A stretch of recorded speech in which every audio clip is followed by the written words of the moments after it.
Hi, and welcome viewers of Nursing Academy 101.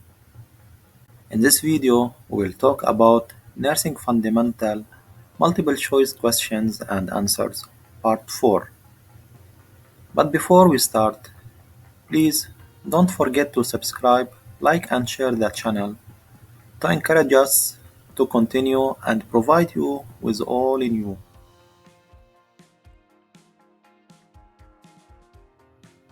Question number 1. A patient has pain in the left arm secondary to coronary insufficiency. This is an example of what type of pain? A. Acute pain. B. Chronic pain. C. Referred pain.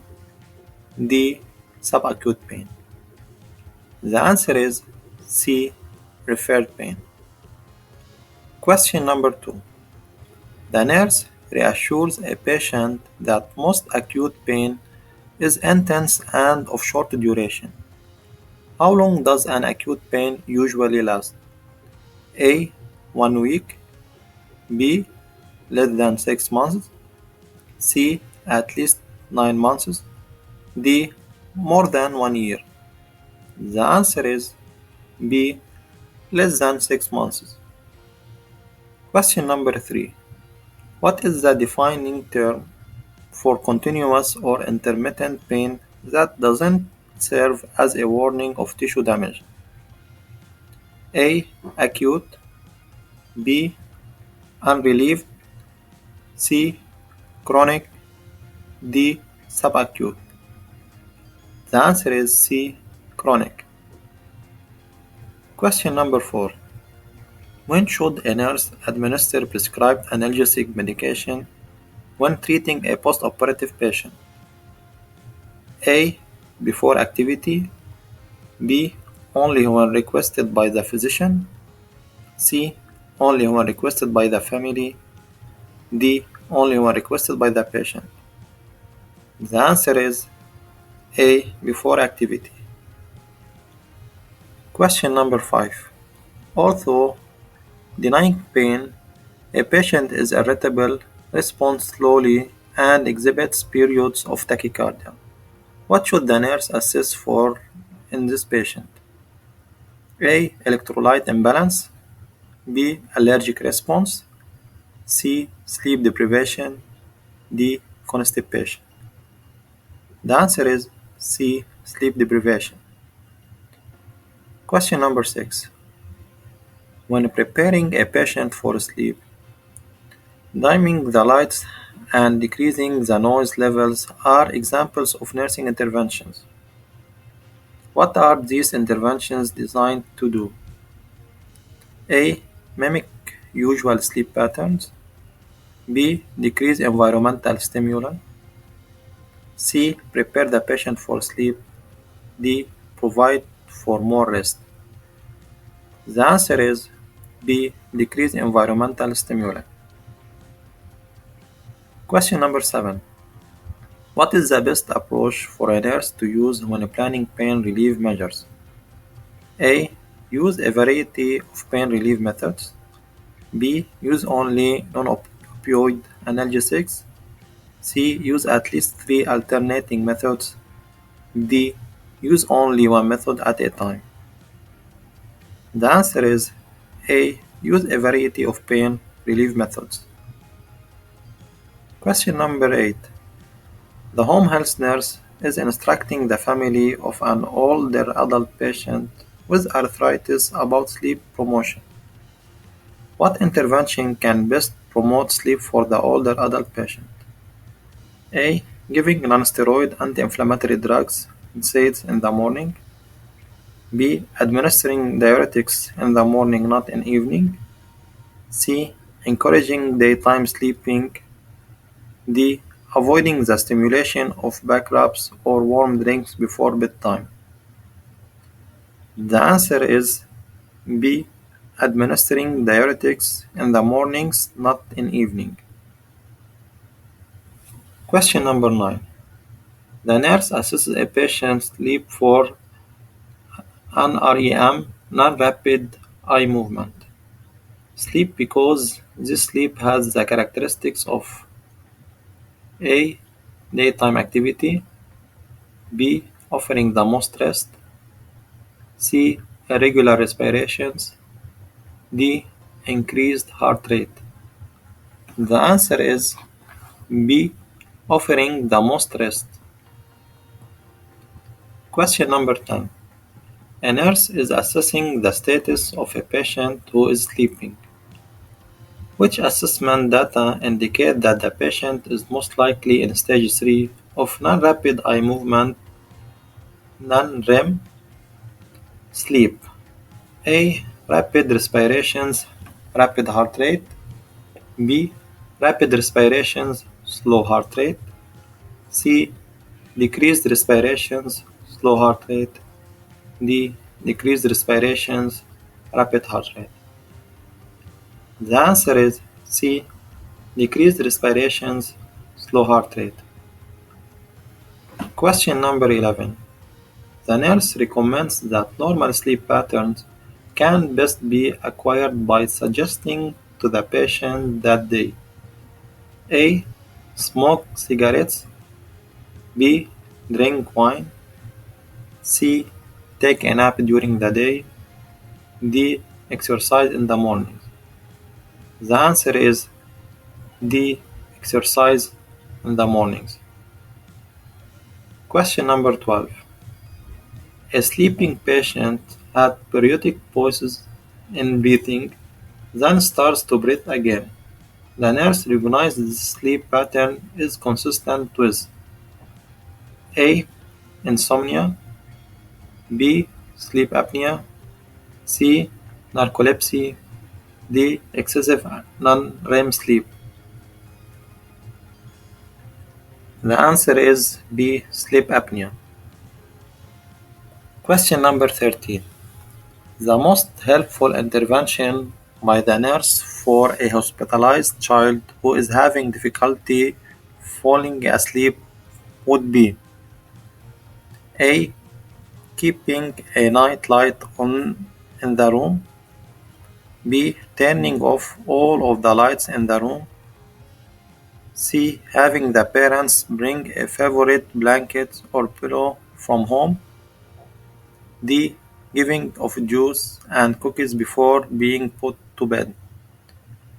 The answer is C. Having the parents bring a favorite blanket or pillow from home. Question number 14.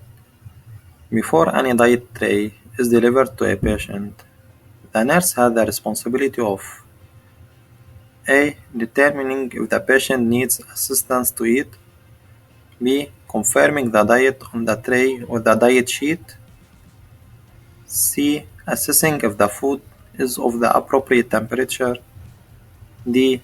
Adding extra salt and sugar packets. The answer is B. Confirming the diet on the tray with the diet sheet.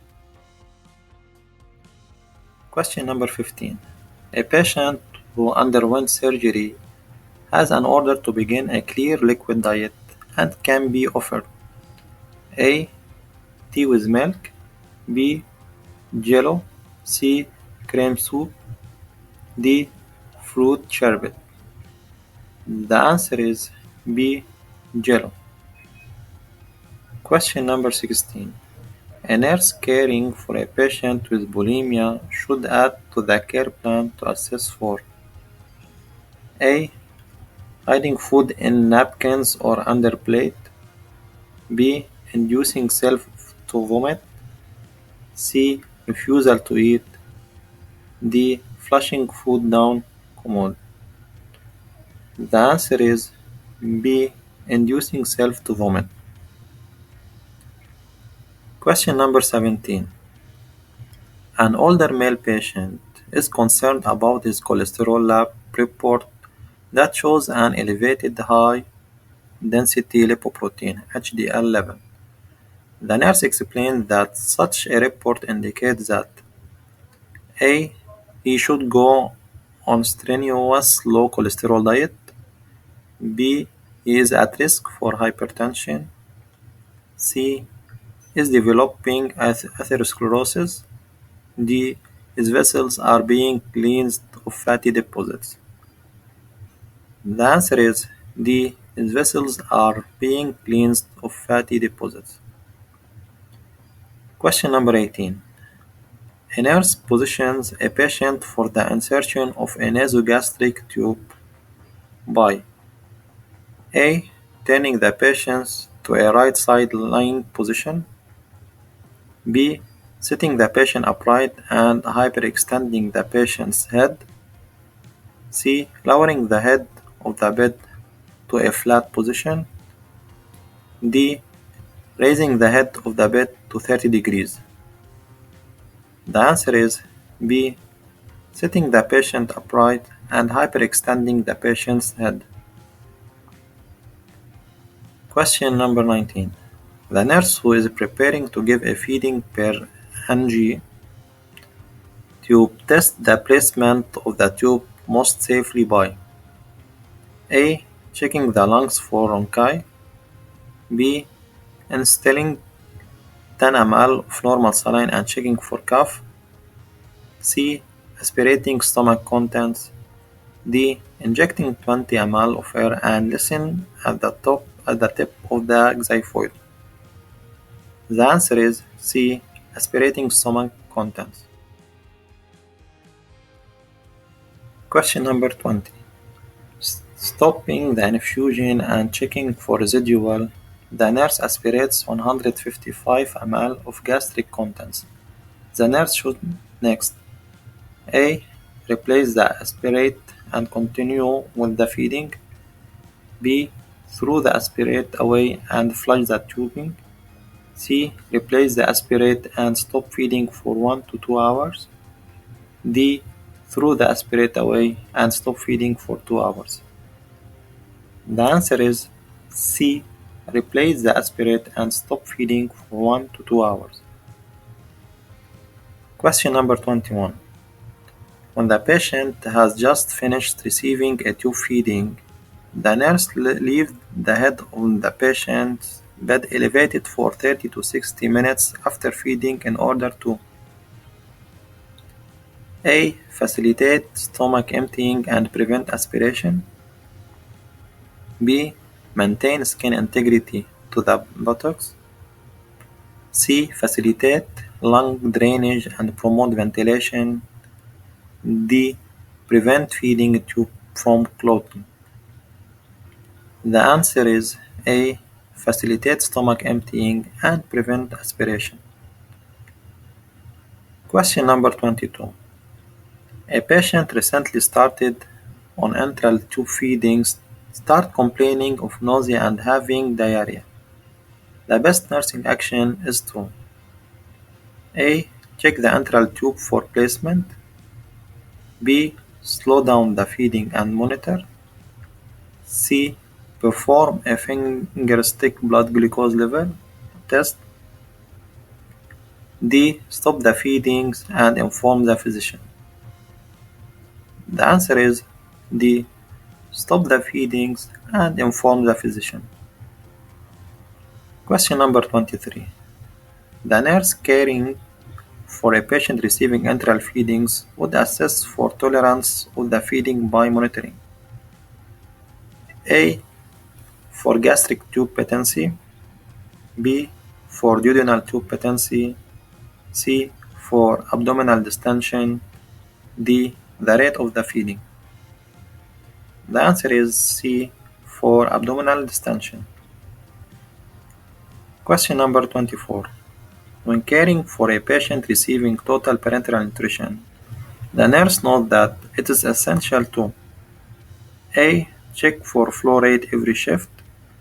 B. Order electrolytes daily. C. Monitor IV site every shift. D. Monitor for blood glucose. The answer is D. Monitor for blood glucose. Question number 25. The nurse makes nutrition a focus in the care plan. When does nutrition play the most important role? A. Weight control. B. Sustained appetite. C. Building strong bones. D. Health maintenance. The answer is D. Health maintenance.